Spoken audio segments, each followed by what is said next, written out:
This is one of the most urgent problems for civilized man. He has created civilization to give himself security. Security for what? For boredom.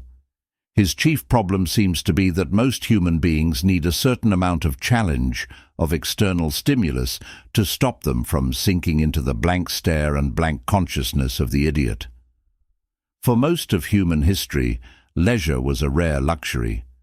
Toiling from dawn to dusk just to survive was the fate, of almost all men, women and children, up until a couple of 100 years ago. The English geologist Sir Charles Lyell wrote that in the 1840s, America was a country where all, whether rich or poor, were laboring from morning till night without ever indulging in a holiday. With the onset of the Second Industrial Revolution in the late 19th century and the rapid intensification of the division of labor that went with it, there occurred a leisure revolution.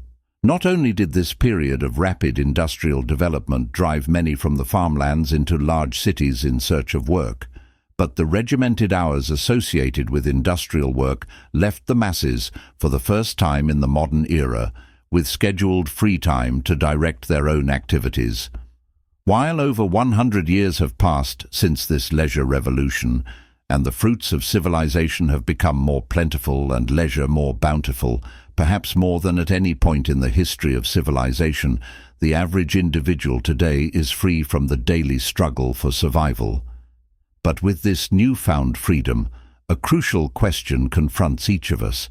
What are we free for? In other words, how are we going to use the time we have that is not devoted to the necessities of life? Few contemplate this question. Rather, as with many important questions regarding how to live, most people sink into conformity and implicitly assume their free time is best spent resting, relaxing, and passively consuming. As a result, such lives assume a common mold and follow a course analogous to the one described by the 20th century philosopher Richard Taylor. Most people are, in the most ordinary sense, very limited. They pass their time day after day in idle, passive pursuits, just looking at things, at games, television, whatever, or they fill the hours talking mostly about nothing of significance, of comings and goings, of who is doing what, of the weather, of things forgotten almost as soon as they are mentioned. They have no aspirations for themselves beyond getting through another day doing more or less what they did yesterday. They walk across the stage of life, leaving everything about as it was when they entered, achieving nothing, aspiring to nothing, having never a profound or even original thought. This is what is common, usual, typical, indeed normal. Relatively few rise above such a plodding existence. Some may argue there is nothing wrong with this type of normal existence. Modern life can be high-paced and stressful, and with mental health problems on the rise, perhaps what is needed is more time spent resting and relaxing. The prolific 20th century English writer Colin Wilson, however, disagreed with this sentiment. Too much inactivity, rather than promoting mental health, tends to breed unhappiness and a plethora of psychological problems. Wilson came to this conclusion early in his life. In his autobiography, Dreaming to Some Purpose, he notes that as an adolescent, he struggled with bouts of depression and sympathized with the wisdom contained in the book of Ecclesiastes. Vanity of vanities, all is vanity. Wilson, however, had an astute mind and was intent on discovering why he always felt so gloomy. He began to observe that his bouts of depression were typically preceded by prolonged periods of passivity.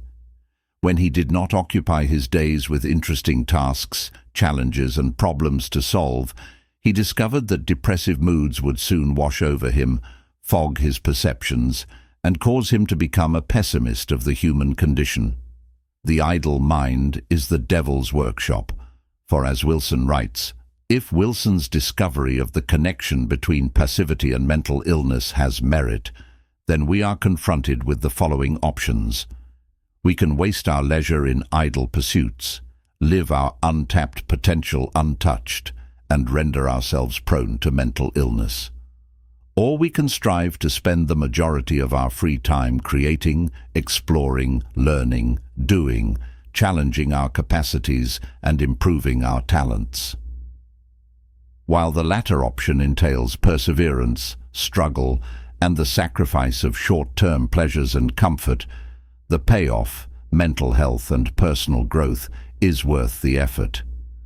But what if Wilson's discovery of the connection between passivity and depression is not applicable to all, but only to a minority who, like Wilson, possess an unusually strong creative urge? Maybe for some people, passivity does not breed the suffering it did for Wilson. Would this mean that the struggle to spend our free time engaged in creative activity is a waste of time and energy? In his book, Restoring Pride, Richard Taylor provides a cogent argument for why the struggle to produce and create is always worth the effort, for as he explains, it increases our possibility of being able to attain the rare state of pride. Taylor defines pride as the justified love of oneself, and notes that while many people claim to love themselves, more often than not, their self-love is not pride, but narcissism or an arrogant shield to protect their underlying insecurity and self-hate. To be truly proud, Taylor explains, one must have the kind of love that is justified by the kind of person you are. That is, you must cultivate an extraordinary skill in a specific domain, and thus attain personal excellence of the kind that sets you apart from others. The idea that some people are superior to others offends modern taste, for as Taylor points out, many have confused equal rights with equal worth. Just because every individual has natural rights and should be treated equally before the law does not mean that every individual possesses the same worth. For the ancient Greeks, this was self-evident. They recognized that while most dedicate their life to fitting in with the herd, a relative few cultivate an uncommon virtue or skill, produce a work of exceptional worth, or proceed upon a path in the pursuit of personal greatness, irrespective of the applause or opinions of others. And, as Taylor notes, it is these latter individuals, the superior ones, who alone can love themselves in a manner not based on false pretenses. Therefore, the next time we find ourselves with leisure and the freedom to direct our own activities, rather than reflexively reaching for the remote, engaging in passive activities on the internet, or socializing about superficial subjects, we should ask ourselves if the comfort and pleasure these activities provide are worth the cost. For even if our passivity does not plant within us the seeds of pessimism and depression, it most certainly decreases our worth as human beings, minimizing our chances of ever being able to achieve the self-love that accompanies genuine pride.